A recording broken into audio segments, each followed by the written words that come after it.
Okay, so it is day 2. I'm aiming to do one of these every day. I'm curious to see how it's gonna work. Oh, stole the car. I'm curious to see how it's gonna work as I'm in the 135 and it's very loud, as you can probably hear. And the clutch is absolutely brutal. Absolutely brutal. Anyway, well, I'm sure you'll give me feedback if it sucks and you can't hear me. I'm pretty damn sure that you don't do that actually. So yeah, I've got a fair bit to update. If you follow me on Facebook, you'll see that I'm doing a lot of posts about cryptocurrency, Bitcoin, altcoins, and that sort of thing. And there's some interesting stuff happening right now with Bitcoin, and I just want to make it super clear that I'm not registered to give advice or to advise you on what you should and shouldn't be buying. This is purely for educational purposes, and I strongly recommend talking to a finance professional if you are going to buy anything before buying it. Again, I'm not qualified to give that kind of advice, but I can share with you what I am doing and what is actually working for me. So, yeah, there's definitely a lot of stuff going on with Bitcoin at the moment. As a whole, Bitcoin's obviously the first cryptocurrency that was ever created, and there's I think close to 700 that have been created since in 7 years. So yeah, 100 or so coins a year are being made, and a lot of the coins that are being made right now, and there's this big phenomenon called an ICO, an initial coin offering, are not backed by anything important. Why do people just kind of like sit in the middle of the road and I don't understand. Oh, this clutch is brutal. I love this car though. You can see the half cage behind me. So yeah, there's a lot of stuff happening right now. One thing that's really kind of taking its toll, especially for me, is with Bitcoin transaction fees and transaction times. So at the moment, for me to send like $100 in Bitcoin,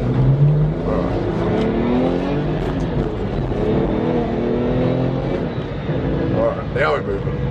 For me to send like $100 in Bitcoin, it's costing like $5 or $6 in transaction fees.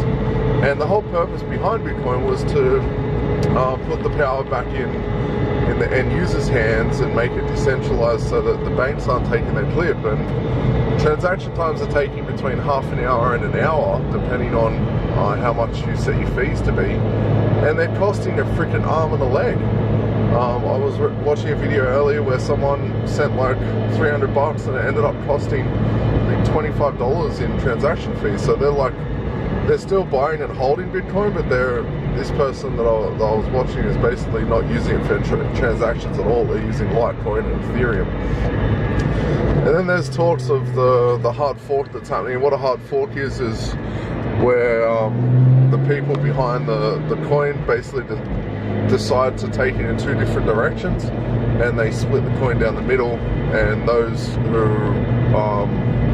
want to go one way, and those who want to go the other way, go the other way. So there's all of that happening, and right now Bitcoin's kind of in trouble, even though as a coin, as a currency itself, and as an investment tool, it's increasing and it will keep increasing. And I still predict that by end of July, late August, it's probably going to be around $6 to $7 a coin US, and hopefully by the end of the year it's going to be $10,000 a coin. So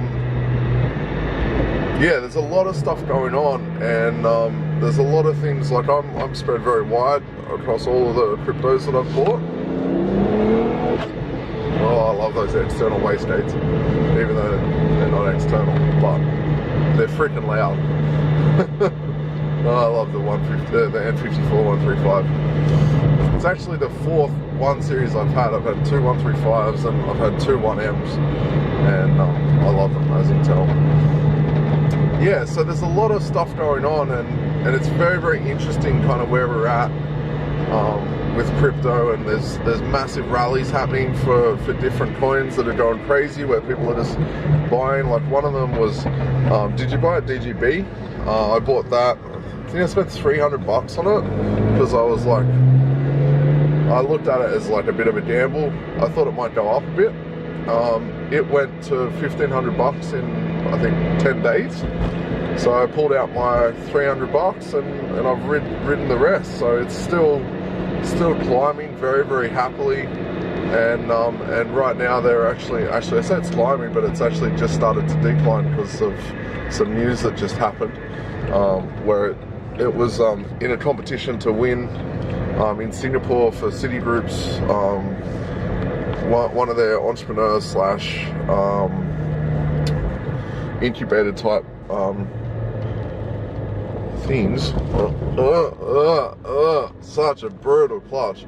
Anyway, so it didn't win, and people are like massively signing off. So this video's kind of been very left or right. It's been kind of bouncing around, and I'm not really focused on one thing, but the purpose of it is to kind of gauge your interest. Like, I am talking a lot on social media about Bitcoin, about crypto, and I want to gauge to see if you guys want me to talk about that more on the YouTube channel. I've also been watching a lot of other YouTubers and kind of studying some of the things that they're doing, because I find it fascinating the way that they do things. So there's a few marketing takeaways that I've been able to accumulate from watching different YouTubers, mainly like Logan Paul and Jake Paul and all the drama they've got going on right now. It's actually really clever. But given that I'm talking about crypto and Bitcoin in this video, and I'm reverse parking at the same time, I may just put that in another video and talk about it. Or what the hell, I'll just talk about it now. See, I've parked and all I gotta do is go do some shopping and stuff. So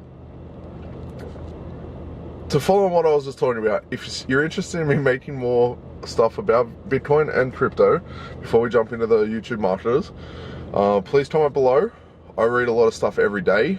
I watch a lot of videos about it, and I'm constantly learning about it, as well as trading it myself. So if that is something that you want me to do, please comment below, like, subscribe and share. And now we'll try and jump into that. So there's this big thing happening right now between two YouTube brothers. One's Logan Paul and one's Jake Paul. And Logan kind of claims that he made Jake and this and that. So Jake put up, Jake's like 20 and on the Dizzy channel, and Logan's 22, and he's just kind of like a stand-in actor, like an extras guy. And yeah, it's really interesting because the older brother, Logan, kind of claims that he made his younger brother, and the little brother kind of got the shits and made a diss track. And this diss track is kind of blown up and had like 20 million views, and then his brother his older brother Logan made a diss track against him, and like let that out, but left out like the last scene, and spent a lot of time like talking up the last scene and how crazy it is and how important it is, and how like if it drops, like it'll destroy him, and like just building up the hype on this diss track, or this last scene of the diss track, or he calls it the second verse. And then he didn't actually release it, and he went through this big kind of song and dance, and he actually gave his brother the one copy of the thing, and then he threw the other one across the end of the Santa Monica Pier, again being as dramatic as possible in this whole process. And then they kind of went back and forth, and between probably 4 or 5 videos from each of them, there's something like 120 million views on this whole concept of like dissing each other. And you can't help but think, like, I'm a marketing guy from way back, and all I think about is like, this is so set up, but it's actually pretty well done for a bunch of idiots that are on YouTube. Watching how they react and seeing that it's kind of, well, they're making out like it's all this big serious thing, and they didn't know that it was happening. people are buying it, people are sharing it, and then there's all of these reaction videos to how they're reacting to it, and there's reaction videos to the reaction videos, and the thing starts to get really, really stupid and just kind of doesn't stop, to the point of it's everywhere and everyone's talking about it. And from a marketing standpoint, I think that's fantastic. Like, they're constantly plugging merchandise, and they've got different sponsors that are in the video that are constantly got their brands in the eyes of all of the viewers. So what they're doing is working, and it's working really, really well. And if you take a leaf from the way that marketing works, the biggest thing that was to come from the internet marketing crowd was probably in 2009, 2008, was Frank Combs released his theory on product launches called mass control, and Jeff Walker released his called the product launch formula. And what they're essentially doing is they're taking this whole process of launching a product and systemizing it, making it so that it's very duplicatable, so that people can duplicate it. And they're following exactly the same formula as what these guys are doing on YouTube. They're getting all their friends to promote it. They're getting everyone kind of inside, in and around the hype, just going crazy. And it is working really, really well for them. So it's fascinating to watch. If you can start to think in your business, or if you've got a product or a service that you want to get out there, and you look at what they've done and you start to analyze it and break it down and look at how you can do it in your own business, I think you'll get a lot of success from it. Like, I do it a lot in the racing world. I always hang shit on people and try and G them up, and it gets my shit shared around like crazy. And I don't normally tell people about this because it's mostly on Facebook that I do that. But I'm going to start to talk about some of the things that I'm doing around the racing side of things as well, because I do have so much fun with it, and it is far less serious than it appears to be, and it's far less serious than people are taking it. Most of the time I'm just trolling people, but a lot of the time I'm strategically like getting people to buy it so that it gets shared around. Like, I put a sticker on my race car right next to my last name, which is on the tail, on the wing, and it says Drift King Sanders.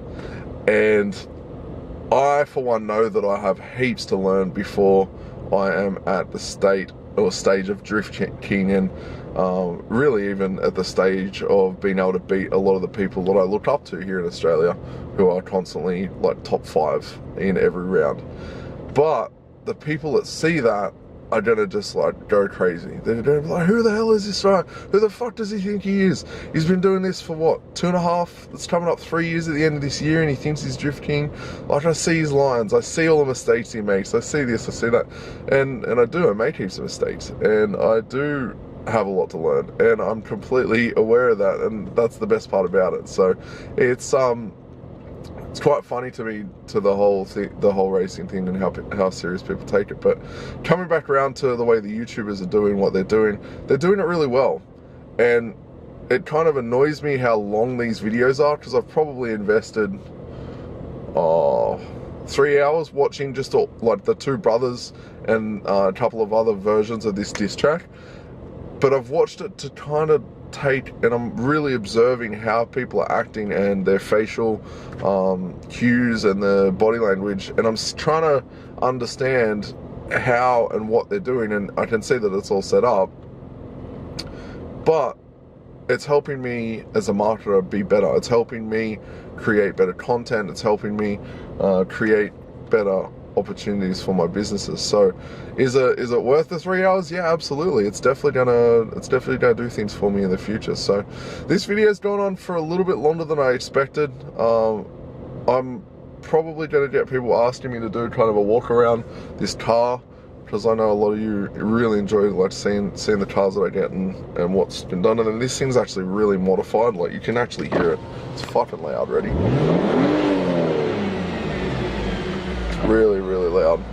So I'll do a bit of a walk around later on. If you're interested in seeing this car and hearing a little bit more about it, please just comment below and like, share the video, subscribe, and yeah, anything else you want to see in the future videos, please post them below, and I will see you in the next video. See you tomorrow.